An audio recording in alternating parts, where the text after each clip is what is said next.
제목을 순전한 생명 그랬어요. C.S. 루이스의 Mere Christianity, 우리가 순전한 기독교 이렇게 번역을 했죠. 그래서 이 Mere 그럴 때 사실은 제일 가슴에 와닿는 번역은 그냥이에요. 그냥 그리스도교. C.S. 루이스의 책도 그래서 순전한 생명 그럴 때 그냥 생명. 근데 그냥 생명 그러면 해석이 마음대로 될 수 있어서 순전한 생명 그랬습니다. 이 주제가 스룹바벨 이후에 계속 흐르고 있어요. 그래서 우리가 집으로 하는 작품을 봤죠. 그 상우 할머니는 그냥 사신 분이에요.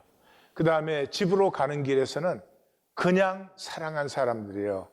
사랑하기 때문에 무슨 조건을 충족시켜줘야 되고 서로에게 요구가 있고 그런 것이 아니고 그냥 그 가슴이 자연스럽게 흘러나오는 사랑.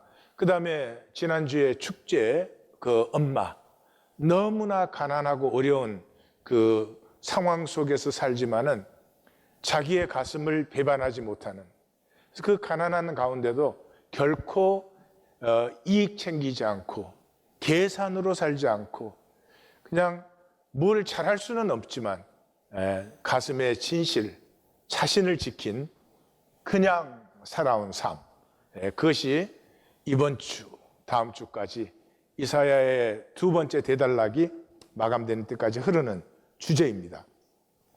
오늘도 나눔 가이드를 먼저 나눕니다. 신앙은 종교적 위대함도 현상적 영웅됨도 아닙니다. 종교는 이 영웅화 시켜놨죠. 모든 성경의 인물들은 영웅화 시켜놨죠. 대표적인 게 예수님이죠. 예수님은 이 땅에 오셔서 그냥 사신 분이에요. 하나님이 하나님의 생명 주셨지 않니? 그냥 살면 우리 서로 하나 되고 그냥 살면 용서하고 그러는 거야. 그것뿐인 예수님을 이 종교의 막 창시자로 만들어야 되니까 왕관을 씌우고 별짓을 다 해놨죠. 하나님께서 창조하신 생명의 존엄함을 알기에 어떤 조건 이익에 앞서 나의 가치를 배반하지 않는 이 시대는 불행해요. 돈 몇 푼에 내 가슴의 진실은 아무것도 아니에요. 거짓이라는 게 보편화, 인류화되어 가지고 돈 몇 푼에도 당연히 그걸 챙길 수 있다면 거짓된 게 허용되고 인정되고 공용되는 그런 세대, 정말 구원이 어려운 세대에 살고 있어요. 나의 가치를 배반하지 않고 내 가슴의 진실을 지킬 뿐인 그 옛날 다윗처럼 골리앗 앞에서도 시글락의 이익 권리 챙기기보다 생명의 존엄함을 앞세워 더불어 살기를 열매 맺었습니다. 생명을 존엄하게 여기면 더불어 살기는 그냥 당연히 되는 것이고 열매죠. 성공, 성취, 화려함보다 함께 하나인 생명 본질을 하나 될 수 없는 생명은 어떻게 생명이겠어요? 생명 본질을 피웁니다. 그 가슴이 흘러 스룹바벨 씨가 맺혔고 예수님의 열매로 완성되었습니다. 언제까지? 내 돈으로 산 buying. 지금 이 시대에는 내 돈으로 산 내 삶밖에 없어요.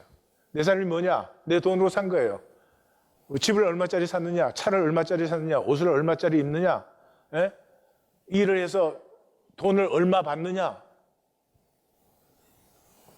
바벨론 제국도 하나님 앞에는 좁쌀인데 내 돈으로 산 내 제국 언제까지 지킬 것입니까?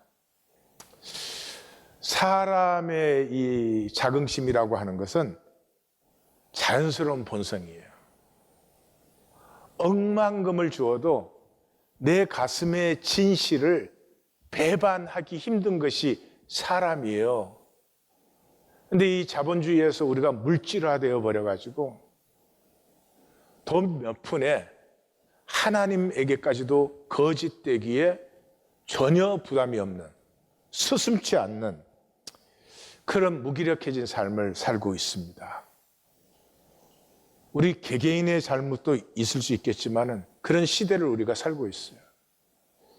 회복되어야 될 일이고 우리 하나님의 형상인 나의 존재 가치가 회복돼야 되는데 오늘 선지자의 이 뼈아픈 외침에서 하나님이 창조하신 우리 한 사람 한 사람의 귀함이 회복되어지고 확정되어지기를 주의 이름으로 축원합니다. 네. 오늘 본문은 너희 길 생각을 버리고 돌이키라 하는 것이에요. 하나님이 생명잔치를 회복했다. 돌이켜서 다 나오라 그것이죠. 여기까지 말씀의 흐름을 보면은 이제까지 잉태하고 출산하지 못했던 너희, 다시 말해서 이스라엘이 하나님께서 불러 세웠지만 열매를 맺지 못했어요. 근데 이제 너희는 열매를 맺는다. 왜? 내가 내 남편 되었으니까, 한 운명이 되었기 때문에 내가 영원한 맹세로 이것을 확정한다. 영광의 새 세계가 펼쳐진다. 자녀와 부모가 함께 누리는 세계가. 역사 내내 자녀와 부모는 항상 단절되어 있었습니다. 그거 참 이상하죠. 그래서 구약의 총결론도 이 메시아가 돌아올 때 엘리야가 아비의 마음을 자녀에게로, 자녀의 마음을 아비에게로 돌이킨다. 그런데 부모와 자녀가 한 마음이 되는 큰 복이에요. 큰 복이에요. 부모가 나이가 들어갈수록 자녀가 부모의 마음을 본인보다 더 잘 품어주고 있고, 또 힘든 세상을 사는 자녀의 마음을 부모가 더 잘 이해하고 있고, 복 중에 복이죠. 그리고 성경의 중심이 샬롬이에요. 큰 샬롬이 나타나는데, 이건 제국과 전쟁을 넘어서, 다시 말해서 세상 역사는 이제 끝장나 버리는 것이에요. 그것을 하나님이 포로의 아픔을 통해서, 이 백성을 포로로 보내면서 하나님이 더 아파하셨어요. 그리고 그 귀환을, 그 죽음의 그 사막과 산맥을 넘는 그들을 하나님이 얼마나 그냥 평안하고 복된 자리로 인도해 주시고 싶으시겠어요. 근데 그 황폐한 자리로 인도하셨어요. 목적은 딱 하나예요. 전부가 상황을 우상화시켜 놨어요. 잘 산다는 게 상황이 편한 게예요. 그냥 문제 없으면 돼. 모든 게 내 마음대로 되면 돼. 그럼 나는 상황이 편한데 나는 잘하지 않아. 나는 성숙하지 않아. 나는 더 깊고 풍성하게 못 누려. 그럼 무슨 소용이 있냐고요. 그래서 그 상황의 절대성을 깨어버리고 내가 창조한 너희가 얼마나 아름답고 신비한지. 이 가슴이 처음 나타난 사람이 다윗이죠. 다윗의 가슴이 흘러서 스룹바벨의 씨가 맺혔어요. 그 자리에서 이제 하나님은 우리에게 말씀을 주시고 계셔요. 왜냐 그러면 그런데도 돌이키지 못하는 이스라엘, 이 귀한 자들, 오라 들으라 찾으라 부르라, 그래서 슈브하라 돌이키라. 이 말은 하나님을 알고 믿는 것이 우리에게는 불가능합니다. 어떻게 하나님 아세요? 육의 인간이 어떻게 하나님을 아세요? 하나님 아는 거 불가능합니다. 종교는 처음부터가 거짓말이죠. 왜냐하면 가서 하나님 믿으세요 이래요. 하나님을 알면 믿게 돼 있는데 그 사람이 하나님을 안다고 전제하잖아요. 하나님을 믿으세요 그러니까. 그러니까 종교는 알파부터 완전히 잘못되어 있는 거죠. 불가능해요. 하나님을 믿으면 하나님을 따르는 것인데 우리가 그걸 할 수 있어요? 그 말은 우리의 길과 생각을 버려야 되는데 우리 중에 우리의 길과 생각 버릴 수 있는 사람 있습니까? 없어요. 그러면 어떻게 해요? 그래서 깨어지는 것이에요. 하나님을 알고 싶고 믿고 싶은데 그것이 안 된다는 것을 발견하는 데가 종교예요. 그래서 종교에서 마음이 깨어지는 거죠. 본문에서 만날 것은 그러므로 무엇을 어떻게 버리고 슈브해야 되는가 하는 것을 만나는 것이 오늘 본문을 만나는 것이에요. 17절 하는 이는 여호와의 종들의 기업이요 그들이 내게서 얻은 공인이라. 내게서 얻은 것이다 하는 것에서 이렇게 벌써 눈치가 딱 잡히시죠? 내가 만든 게 아니고 하나님에게 받아야 된다. 여호와의 신탁이다. 그래서 이걸 앞부분의 결론으로 하면은 너희 유업은 세상에서 쟁취하는 게 아니라 여호와 하나님 나를 누리는 것이야. 내 가슴을 누리는 것이야. 이것을 이제 앞으로 오는 본문의 서문으로 삼으면 너희 길과 생각을 버리고 여호와의 유업을 누려라. 눈치가 또 금방 채이시죠. 그죠? 여호와의 유업을 누려라. 다윗처럼. 네, 그렇죠. 1절과 2절은 복음 배척하고 저주를 유업 삼는 너희. 죄송합니다. 우리 얘기예요.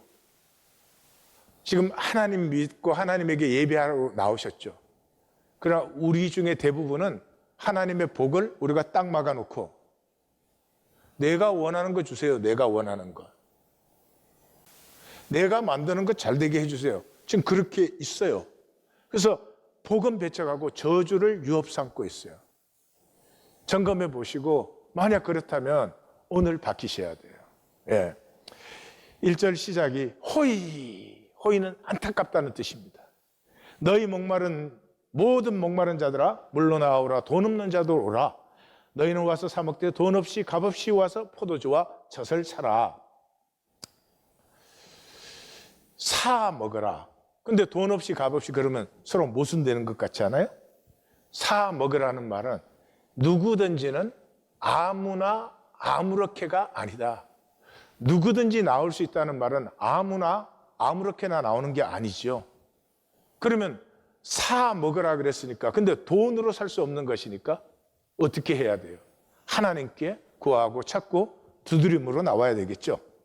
예, 돈 없이 값없이 그랬으니까 현상 가치로 살 수 있는 것이 아니에요. 현상 가치로 살 수 있는 것이 아니에요. 아주 쉽게 표현하면 이런 것인데 부모가 자식이 어떻든 간에 부모는 자식을 사랑하죠. 우리는 그런 표현을 쓰죠. 낳은 죄 때문에. 낳은 죄 때문에.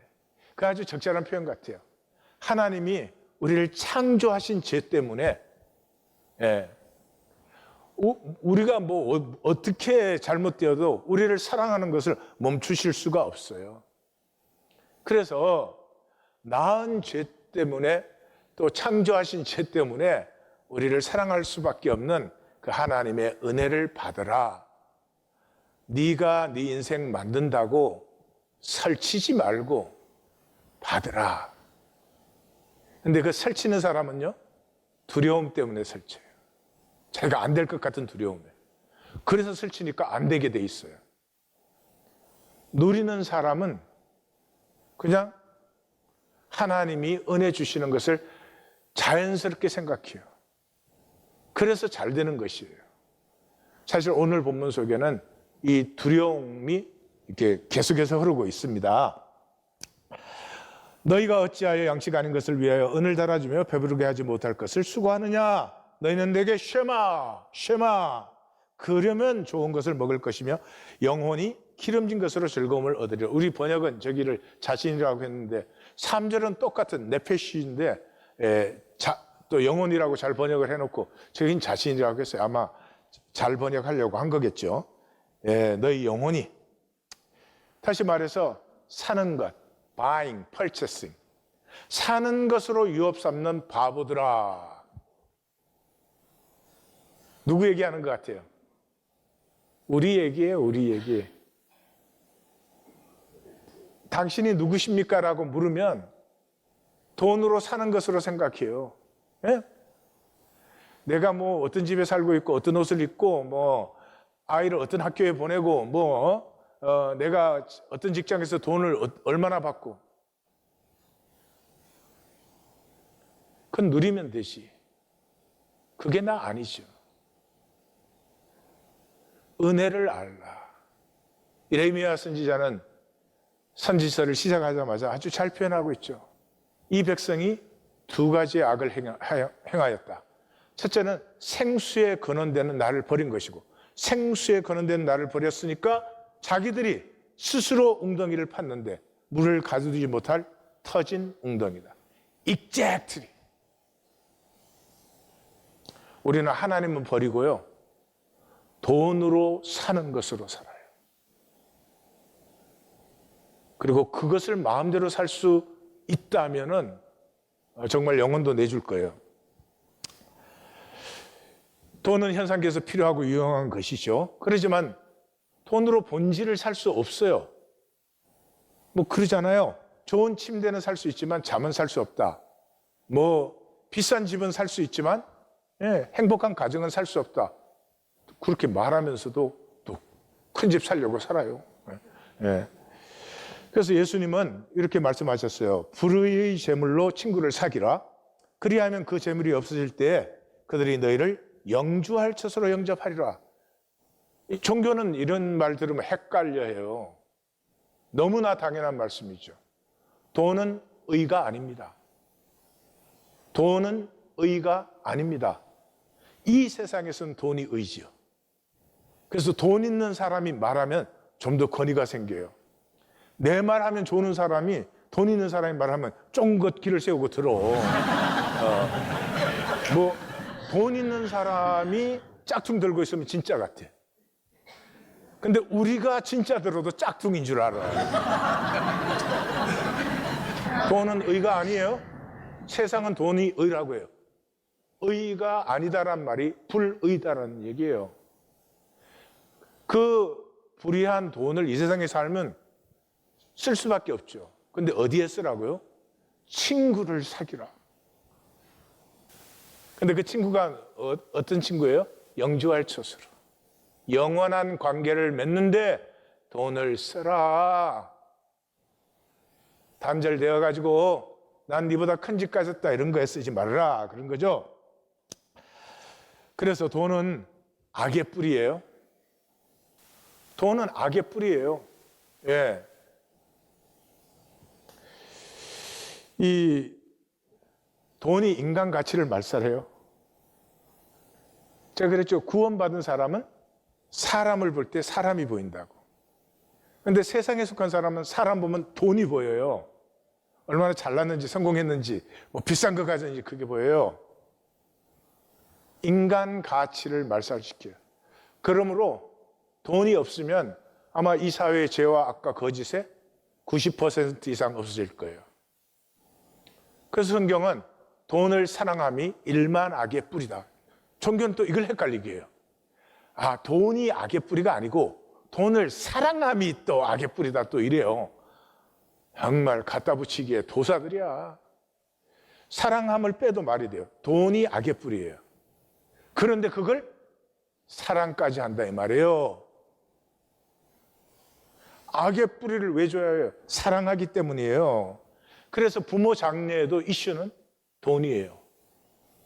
저는 수많은 장례를 치렀지만은 장례를 치르고 흐뭇한 마음으로 돌아오는 것은 몇 번 안 됩니다. 그 부모와 헤어짐을 자식들이 정말로 가슴 아파하고 안타까워하고 그 모든 함께했던 시간들이 자식들의 가슴에 생생하게 살아있는, 그래서 함께 산 것이 복되고 기쁘게 느껴지는 그런 장례 참 드물어요. 이슈가 돈이에요. 그럼 망자도 산자도 다 없는 거예요. 돈밖에 없는 거예요. 예. 돈은 잘 써야 본전이에요. 잘 들으십시오. 돈은 잘 써야 본전이에요. 돈으로 도운 것은 도와줬다는 생각을 잊어버리세요. 왜냐 그러면 돈으로 도움받은 것은 기억되지 않아요. 이따 보시겠지만. 그 다음에 돈으로 관계하는 것은 진짜 관계를 피하는 것이에요. 가장 어리석은 것이 자식을 돈으로 기르는 것이에요. 도우실 때 돈으로 돕고 관계할 때 돈으로 관계하실지라도 가슴을 담지 않으면 돈으로 한 것은 본전이면 다행인 것이에요.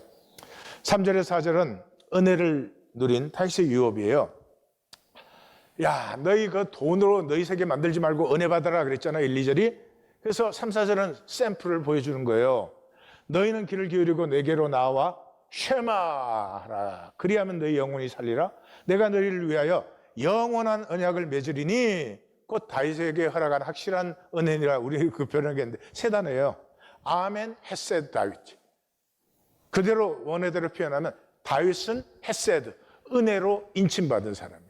은혜로 인침받은 사람이에요. 계시록에 가면 구원받은 자들은 14만 4천은 성령으로 인침받죠. 예, 그 멸망하는 자들은 666으로 인침받죠. 666이 뭐예요? 돈이요, 돈. 돈으로 인침. 지금 이 세계는 돈으로 인침받은 사람들이에요. 돈이 아이덴티티고, 돈이 자기 가치고, 돈이 자기 능력이고 그래요. 돈은 필요한 거지만 쏟지는 마세요. 쏟을 필요는 없죠. 그래서 behold, 해인, 이게 보라인데 굉장히 심각한 보라죠. 예? 해인, 내가 그를 만민에게 정인으로 세웠고 만민의 인도자로 세웠고 만민의 지휘관으로 삼았다. 이렇게 정리하면 쉐마, 다윗은 하나님을 사랑해서 하나님의 말씀을 이렇게 쉐마한 사람이에요. 사무엘상을 읽어보시면 전쟁을 하는데 이쪽 길로 갈까요? 저쪽 길로 갈까요? 저 나무 밑에 있을까요? 없을까요? 이렇게 하나님하고 대화하는 사람이에요. 하나님의 말씀이 영혼의 운행 역사하는 사람이에요. 쉐마는 반드시 영혼을 살려요. 영혼이 살면 섭리가 보여요. 섭리가 보이면 가치의 반전이 보여요. 예. 이 귀한 자들은 그 어마어마한 솔로몬의 성전은 부러워하면서 다윗의 장막을 기억을 못해요. 하나님 앞에서는 그 다윗의 장막이 자기 궁궐도 못 지은 사람 아니에요. 따지면 솔로몬보다 10만 배, 100만 배 더 위대한 왕이잖아요. 근데 자기 궁궐도 못 지었잖아요. 하나님이 장막에 계시는 것이 너무나 안타까웠어요. 하나님이 받으시는 그 마음은 우주보다 더 사랑스럽고 커요. 근데 솔로몬이 아무리 커봐야 하나님에게는 핫고방이다. 스데반이 말하잖아요. 핫고방 같은 거 지어놓고 아직도 귀한 자들 중에서 이 스룹바벨의 씨를 못 받는 사람은 이유가 가치 반전이 안 일어났단 말이에요. 가치 반전이 왜 가치 반전이 아니라 섭리가 안 보이니까, 현상만 보이니까. 그래서 가치 반전이 일어난 사람은 은혜를 유업으로 받아요. 하나님의 사랑을, 하나님의 가슴을, 그냥 하나님 자신을 누리는 거죠. 그래서 이사야서에서도 그러잖아요. 701년 유다가 끝날 수밖에 없는 절명의 시간이죠. 근데 하나님이 내가 나를 위하여 내 종 다윗을 위하여, 다윗과 하나님은 한 운명이에요. 그래서 이 성을 보호한다. 그래서 여기에 아수르의 18만 5천이 죽은 것은 역사가들은 해석을 못하는 것이에요. 이것은 하나님의 임재를 아는 사람, 18만 5천이 성 가까이도 못 와봤어요. 그게 임재의 거룩함이에요. 우리는 그 임재 앞에 나아갈 수 있을까요? 예수 그리스도의 이름을 부르면서도? 그것이 기독교라는 종교의 비극이에요. 그런데 다윗은 왜 그렇게 하나님이 하나님의 가슴으로 다윗의 가슴을 받았을까요? 다윗이 하나님의 가슴을 받았으니까. 그래서 다윗은 3번 기름 부음을 받아요. 사무엘에게 기름 부음 받고, 남왕국의 왕으로 기름 부음 받고, 이 12지파 이스라엘 전체의 왕으로 기름 부음 받는데, 사무엘에게 기름 부음 받고 10년 동안을 고생하죠. 망명 생활을 하면서. 그것을 끝내는 선언이 바로 여기에요. 이 블레셋에 망명 가서 있는데 그 가드 왕 아기스의 보호를 받고 있죠. 이렇게 전쟁 나오라 그러니까 나갔어요. 그런데 블레셋은 5개 도시 연합국가예요. 그 4개국 왕이 야, 이스라엘하고 싸우는데 다윗을 데리고 나가면 어떻게 하냐? 그렇게 해서 아기스가 다윗을 돌려보내면 하나님의 섭리죠. 그래서 만약에 다윗이 이스라엘을 쳤으면 영원히 이스라엘에서는 배척되죠. 돌아와 보니까 아말렉이 처자식과 모든 걸 다 썰어가 버렸죠. 다윗이 울 기력이 없이 소리 높여 울었더라. 그런 장면이 나와요. 다시 다윗이 용기를 내서 아말렉을 추격합니다. 근데 부솔 시내가에서 600명의 군사 중에 3분의 1, 200명이 우린 못 간다 그럽니다. 그때 이미 사할 길이 늦어졌으니 그 광야에서 어떻게 추적이 되겠어요? 그래서 400명만 데리고 추적을 했는데 하나님의 섭리로 그 병든 소년병을 만남으로 모든 것을 다시 되찾아서 돌아옵니다. 돌아왔을 때 그 비류가 그랬는데 제가 볼 땐 비류가 아니에요. 그 사람들이 우리 가족은 돌려줍시다. 그러나 전리품은 나눌 수 없습니다. 우리는 생명 걸고 싸웠고 저들은 시내가에서 쉬지 않았습니까? 근데 제가 그때 다윗이었으면 그 사람들 말하기 전에 야, 너는 얄짤 없어. 왜 여기 있냐? 가. 네, 그랬을 텐데 다윗이 참 다윗의 가슴이 저는 부럽습니다. 야, 우리 한 가족 아니야? 그러면 잘하고 못하고 따지는 것 아니지 않아? 같이 먹고 사는 거지. 공을 따지고 실을 따지고 과를 어떻게 따져? 우리는 함께 먹고 함께 사는 사람들이야. 이 한마디가 하나님의 가슴을 녹여버렸습니다. 녹여버렸습니다. 10년의 망명 그 고난의 시간이 끝나고 그 자리에서 남왕국의 왕으로 기름 부음 받죠. 그래서 은혜 받은 자는 구원받은 자고 구원받은 자라는 말은 한 아버지 아래 우리는 함께 사는 사람들이야. 그런다고 얼마나 하나 되겠어요? 그런다고 얼마나 통하겠어요? 그러나 중심에 우리는 한 형제 자매고 함께 사는 사람이란 그 의식이 있어서 세상 사람과 똑같이 생각할 수밖에 없는 순간에 겨자씨만한 변화가 일어나는, 하나님의 개입이 겨자씨만큼 허용되어지는 그 작은 것을 하나님 보시고 그렇게 기뻐하시고 사랑스러워 하시는 것입니다. 15절은 17절 하를 확인하는 것이죠. 여호와의 종들의 기업이여 여호와께 받은 의다 하는 것을 다시 해인 보라 behold 내가 모르는 나라를 내가 부를 것이며 너를 모르는 나라가 너에게로 달려올 것이다. 온 세계가, 네가 알든 모르든 온 세계가 너에게로 온다. 그리고 여기서 풀 타이틀이 나오죠. 여호와 네 하나님 이스라엘의 거룩하시니. 여기 빨간불이 이제 반짝반짝 터지는 거죠. Must be something very important. 말미암음이라 그가 너를 파에르는 영화롭게 했다는 말이죠.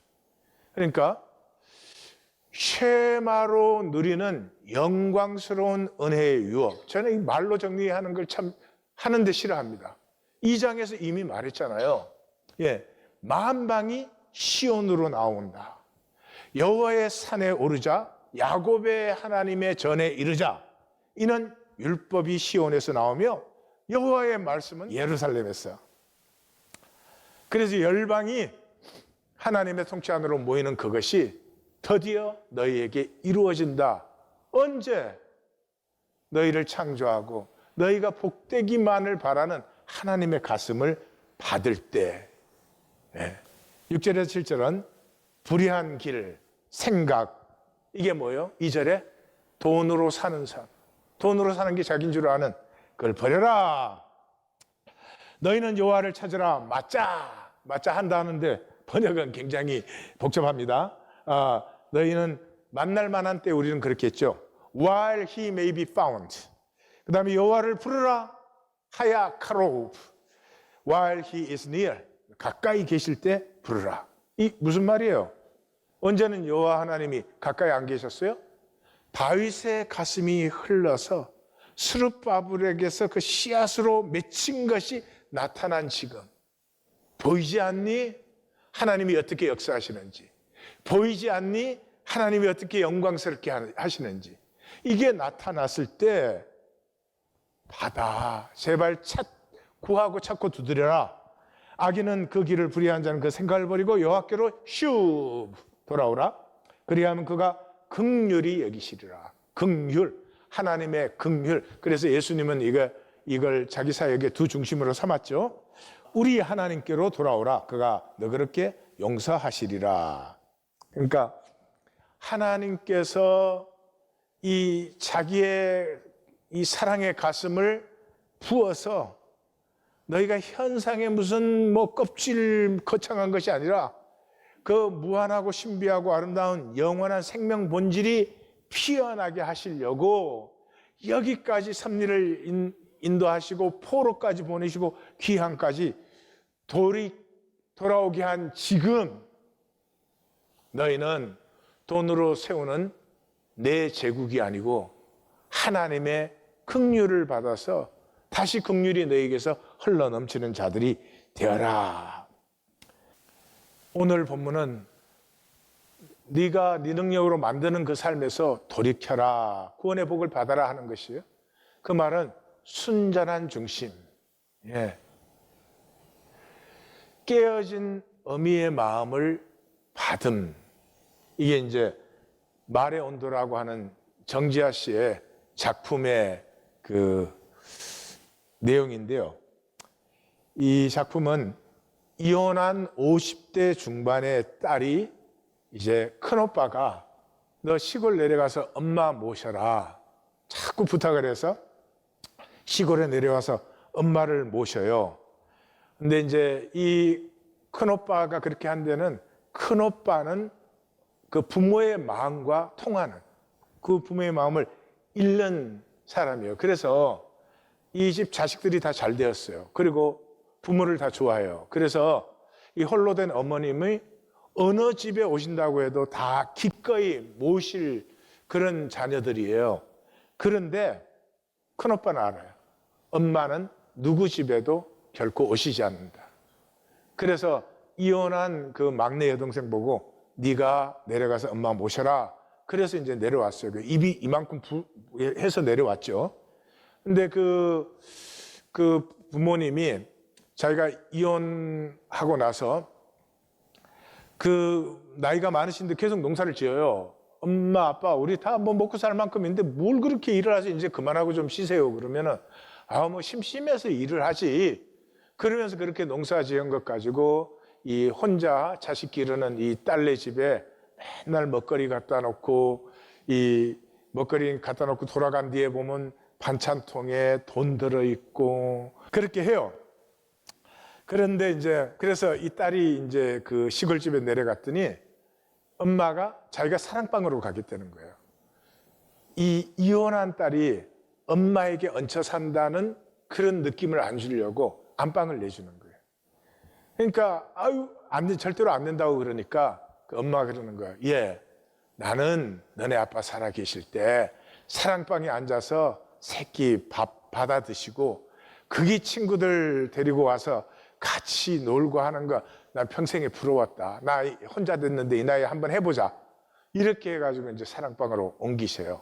근데 이제 딸이 모시면서 평생의 그 위장병 때문에 밥을 3모이만큼 먹었는데 하루는 이 딸이 호박전을 해드렸더니 호박전 2장을 다 드시고는 어린아이같이 천진한 웃음을 그렇게 웃으시는 거예요.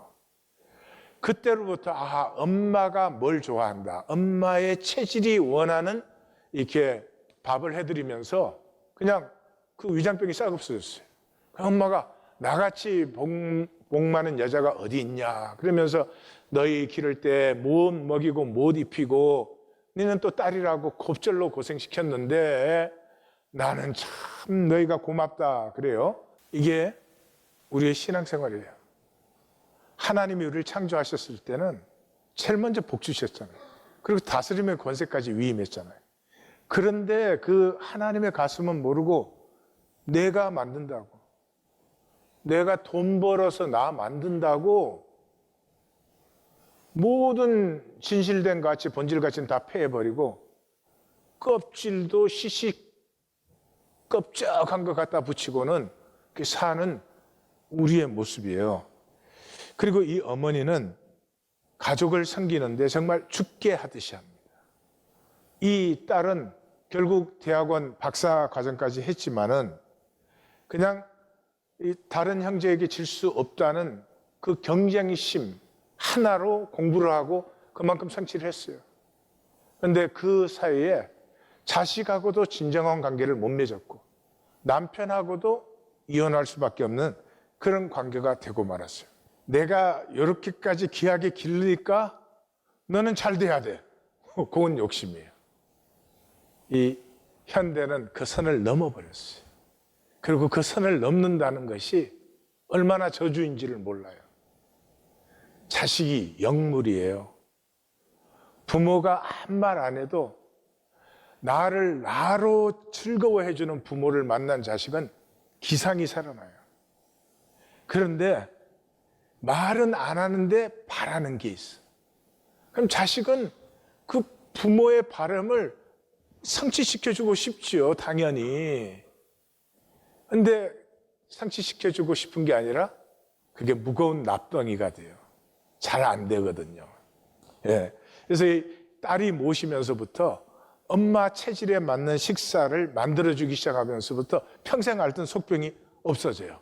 그리고 그러고 보니까 평생을 아버지 식성에 맞춰서 짜고 맵게 드셔가지고 그렇게 병을 앓았던 것이에요. 근데 이제는 아픈 데가 없다. 나는 이제는 아픈 데가 없다. 그러죠.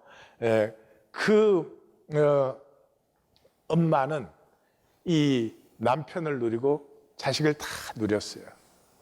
그런데 내가 성취해서 뭔가를 보여주겠다는 이 딸은 자식도 남편도 못 누리게 되고 말죠. 어머니가 어머니 된 것은 사실 자신을 희생했기 때문에 자신이 된 거죠. 이건 현상 세계는 전혀 몰라요. 만들어야 되는 사람들은 그 만들기에 바쁘지, 나를 희생함으로 피어나는 생명을 모르는 거죠. 시골에 내려와 있으니까 시간이 있어서 이제 그 읍내에 사는 글짓기 강좌를 나가서 거기서 지은 수필로 책이 나왔어요. 그래서 박사까지 했으니까 좀 잘 써서.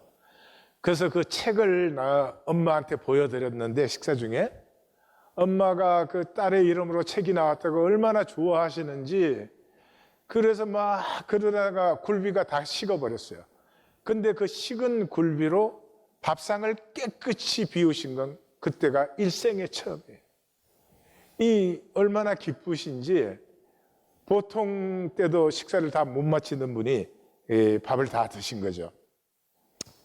그리고는 나같이 행복한 년은 없다 이래요. 큰오빠는 엄마하고 통해요.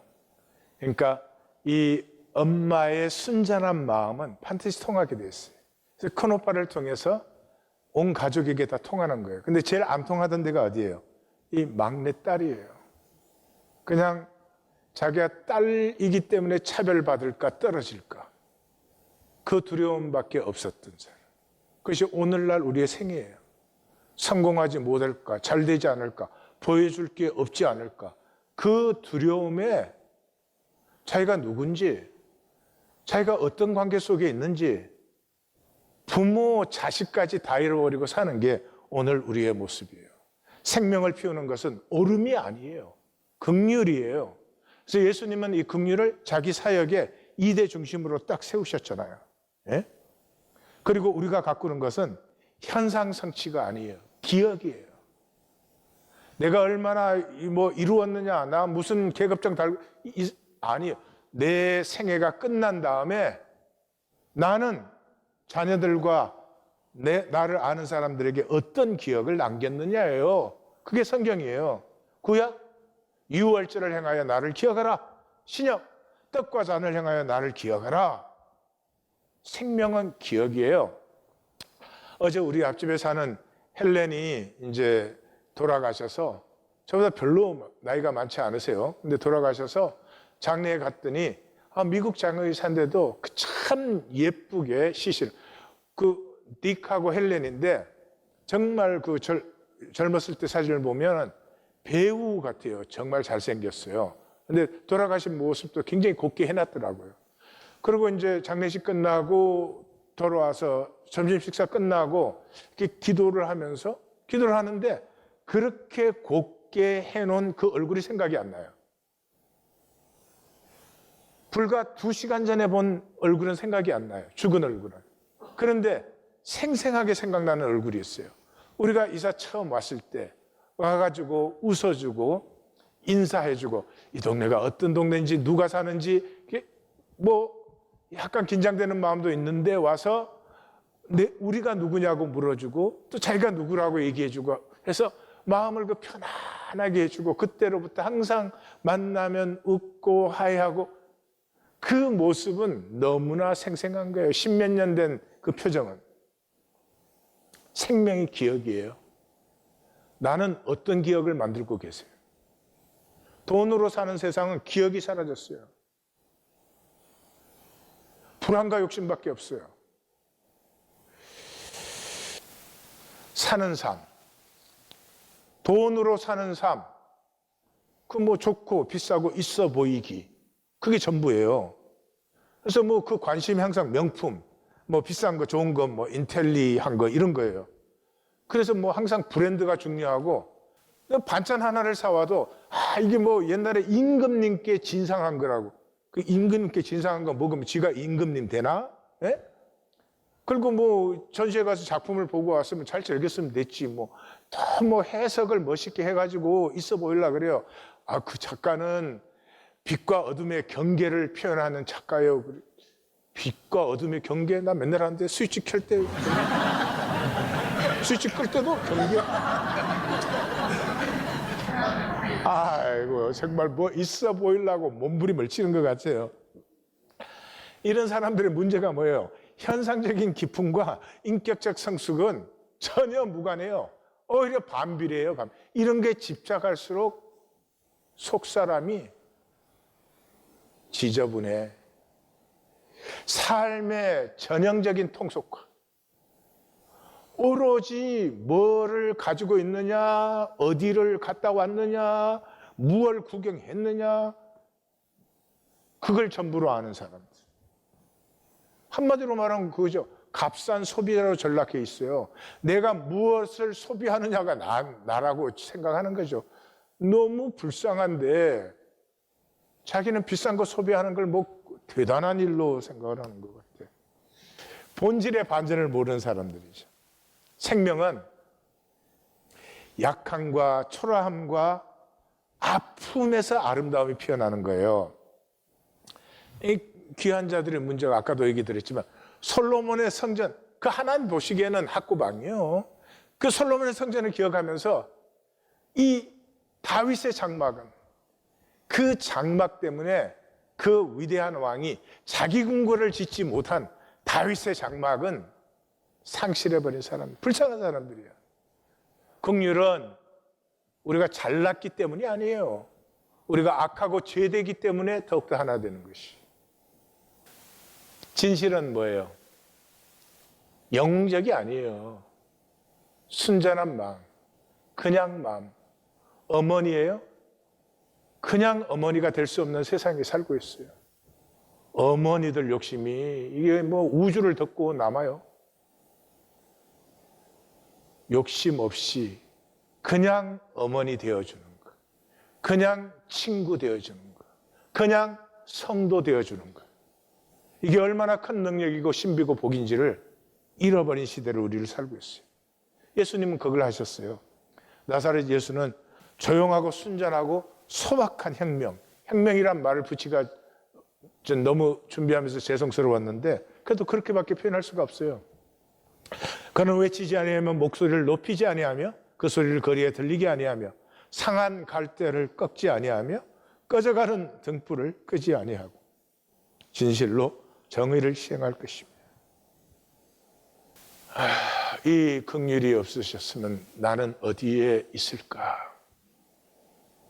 난 무엇을 했을까?